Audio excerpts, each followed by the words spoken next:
Bonjour, je vais vous faire le déballage ou l'unboxing de ce tracker GPS TK-Star. Alors tout d'abord, le contexte, c'est que je suis globalement pas quelqu'un de très rangé, ça c'est mon atelier. Enfin, c'est un de mes deux ateliers. Et j'ai toujours pensé que j'allais retrouver mon tracker, parce que j'ai déjà un tracker comme ça. J'allais le retrouver le jour où celui-là serait livré. Et ça n'a pas manqué. Je suis rentré du travail tout à l'heure avec ce tracker et ça m'a donné une intuition et j'ai retrouvé mon autre tracker qui a disparu depuis 3 mois. Voilà, donc maintenant j'ai deux trackers GPS. Ça va me permettre de vous montrer les différences entre l'ancienne version et la nouvelle version. Alors, soit il y a une différence de version, soit il y a un clone et son original. Parce que celui-là, je l'avais acheté en France. Et celui-là, j'ai acheté chez Banggood. Il s'appelle pareil, mais il y a des subtiles différences. Et si ce deuxième est la version chinoise, il est plutôt mieux que l'autre. Alors, à l'ouverture, voilà le tracker. La forme générale est la même, mais on voit que là, il y a une espèce de forme en V, alors que l'autre tracker était plat. Ensuite, dans les choses intéressantes à voir, on a ce sont des produits qui sont étanches. Ils se ressemblent étrangement, mais celui-ci n'a pas d'orifice. Le chargement se fait avec ces petits plots-là. Je vais vous montrer ça tout à l'heure.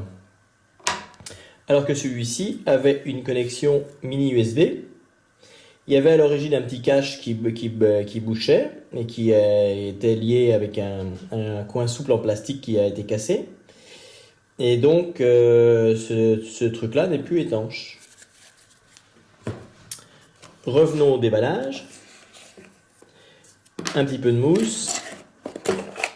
Et en dessous, nous avons un petit plastique dans lequel il y a une connexion qui permet de se connecter sur un chargeur mural ou un ordinateur en USB et la connexion de chargement.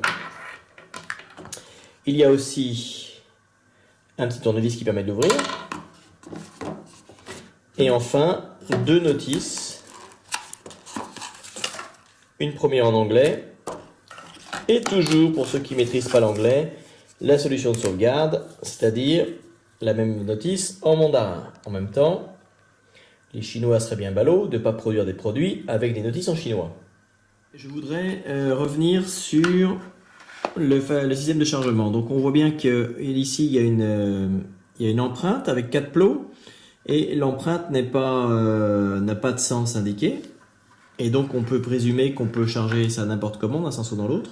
Mais en fait on va voir que non. Et là j'ai 4 plots. Et alors si j'approche le chargeur, hop, regardez, ça se sauve.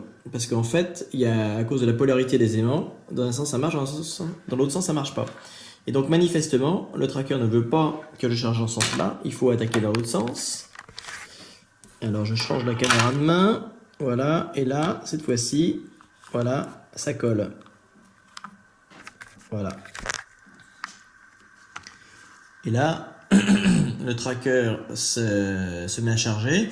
Et vous avez une lumière rouge qui s'allume. Et tant que c'est rouge, c'est que c'est en train de charger. Quand la lumière rouge s'éteint, c'est que c'est plein. Donc c'est plutôt pas mal parce que ça fait pas de trou et donc c'est bien étanche. Mais par contre, ce système est pas très résistant aux contraintes. Et en plus, ce fil-là est un fil assez rigide. Donc dès qu'on le tripote, toc, regardez, ça s'est séparé.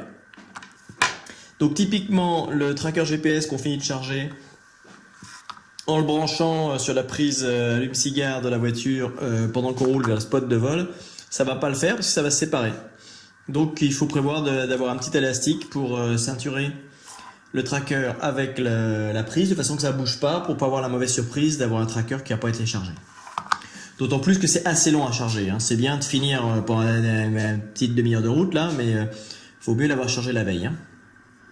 Donc ça c'était sur l'aspect chargement.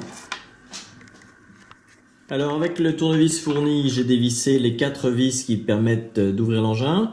Et là il y a un petit aspect pratique. Donc les vis sont au fond d'alcôve. Donc il est difficile de les retirer à la main. Mais par contre, les vis ne manquent pas, lorsqu'on retourne le système, de se casser la lunette. Vous voyez, là j'en ai eu 3 sur 4. Voilà la quatrième. Donc au passage, Il faut noter que ces vis ont un petit joint. Donc là aussi, il n'y a pas de problème d'étanchéité. Mais donc, il est très aisé de perdre ces vis au champ d'honneur, n'est-ce pas? Et donc, il faut faire attention à équiper son GPS plutôt sur une table tranquillement avant de partir, plutôt que sur le terrain. Donc, je rappelle que le principe de cet outil, c'est que c'est un demi-téléphone portable. Hein. Il y a de quoi mettre une carte SIM et vous avez une antenne GPS. Donc, le GPS et sur la face du dessous, là, mais je vais pas vous le sortir aujourd'hui, il y a une batterie, 1000 mAh. Donc le GPS fait le point et ensuite on peut à la fois commander le tracker en envoyant des textos et on peut l'appeler aussi pour se faire envoyer la position. Donc on travaille ensuite avec une carte SIM. Ça veut dire que si vous investissez dans un tracker, il faut aussi un abonnement. Là, moi j'ai un abonnement chez Free qui me coûte 2 € par mois. C'est pas trop cher. Voilà. Alors au passage, je continue ma comparaison pour ceux qui ont la version précédente de ce tracker. Donc les deux trackers se ressemblent, sauf que l'ancienne version c'était une carte SIM entière, parce que la nouvelle version on met une mini, c'est pas la nano, c'est la mini qui rentre dedans. Dans les deux cas de figure, on met la carte à sa place. Il y a un coin qui est coupé. Où est-ce qu'il est le coin coupé? Il est là. Hop.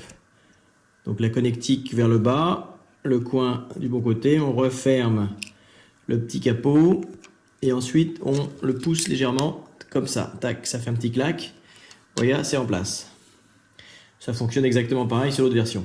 Alors sur cette version-là, à force de l'ouvrir, de sortir des trucs, j'ai fini par casser l'antenne. Donc j'ai refait une antenne en soudant un petit fil d'une longueur correspondant approximativement à l'antenne initiale. C'est ce qui permet de capter le GSM, le téléphone.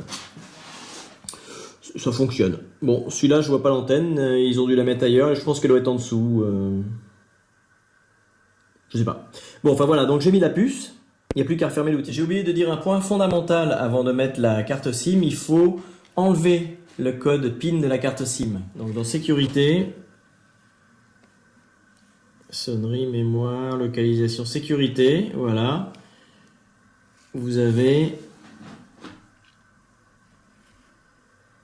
dans sécurité, vous avez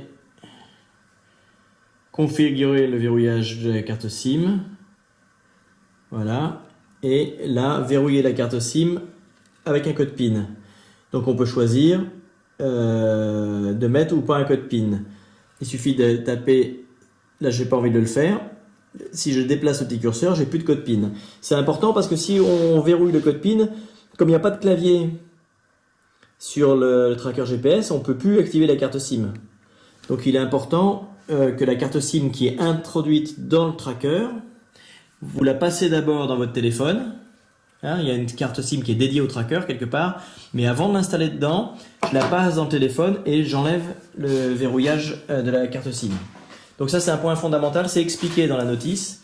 Mais si vous lisez un peu trop vite et que vous ne voyez pas ce point-là, votre tracker ne répond pas.